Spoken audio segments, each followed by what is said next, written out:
নমস্কার বন্ধুরা, আশা করছি সকলে অনেক ভালো আছো। আরেকটি নতুন রেসিপি নিয়ে তোমাদের সঙ্গে শেয়ার করছি। আজকে আমি বানিয়ে দেখাবো মতিচুরের লাড্ডু। ছোলার ডাল দিয়ে এইভাবে মতিচুরের লাড্ডু খেতে অনেক ভালো লাগে আর বানাতে একদমই সহজ। চলো রেসিপিটি দেখে নিই। মতিচুরের লাড্ডু করার জন্য এইখানে ছোলার ডালগুলোকে 5 ঘন্টা আগে আমি ভিজিয়ে রেখেছিলাম।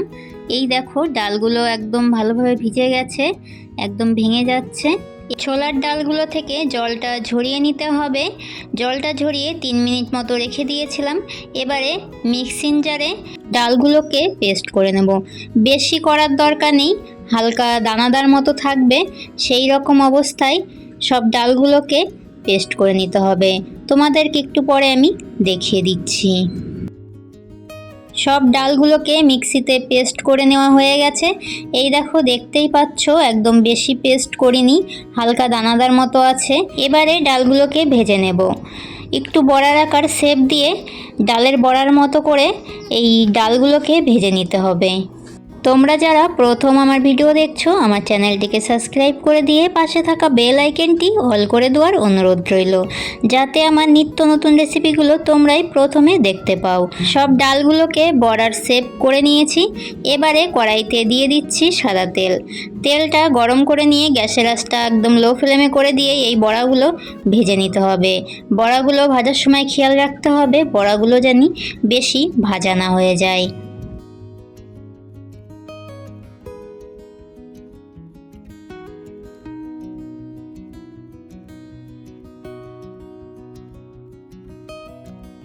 গ্যাসের আঁচটা একদম লো ফ্লেমে করে দিয়ে 1 মিনিট মতো বড়াগুলোকে ভেজে নিয়েছি। আবারও উল্টে দিয়ে নাড়াচাড়া করে ভেজে নেব। ঠিক এই রকম বড়াগুলো ভেজে নিতে হবে। বড়াগুলো যাতে কোনো রকম লাল না হয়ে যায় সেই অবস্থায় বড়াগুলো তুলে নিতে হবে।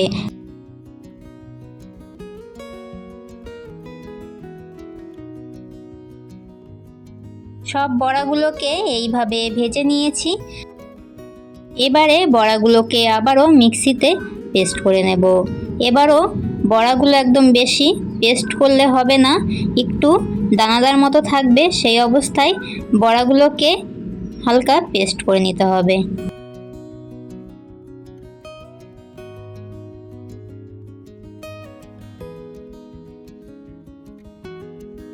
সব ছোলার ডালের বড়াগুলোকে মিক্সিতে গুঁড়ো করে নিয়েছি, একদম বেশি গুঁড়ো করে নিই, হালকা হালকা দানাদার মতো রয়েই গেছে।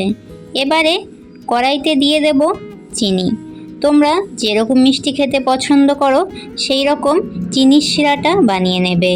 আমি এইখানে 250 গ্রাম ছোলার ডাল নিয়েছি আর তার জন্য 250 গ্রাম চিনির শিরাটা বানিয়ে নিচ্ছি।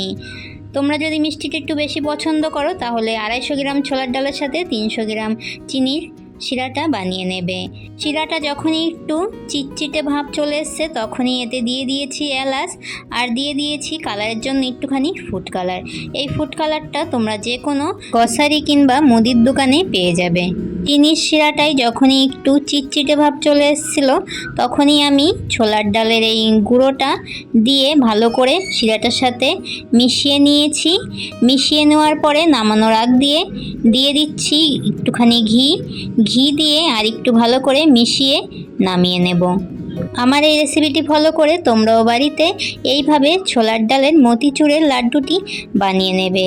এইভাবে মতিচুরের লাড্ডুটি ছোট থেকে বড় সকলের কাছে অনেক ভালো লাগবে। নামিয়ে নিয়ে একটুখানি ঠান্ডা করে নিয়েছি। এবারে লাড্ডুর আকার করে নেব।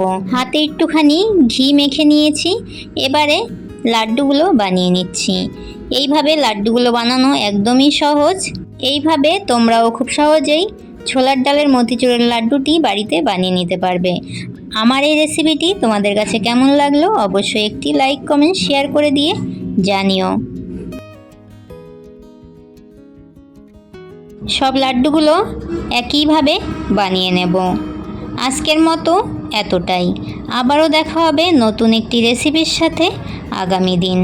তোমরা সকলে অনেক অনেক ভালো থাকবে আর সব সময় আমার পাশে থাকার জন্য তোমাদেরকে অসংখ্য অসংখ্য ধন্যবাদ।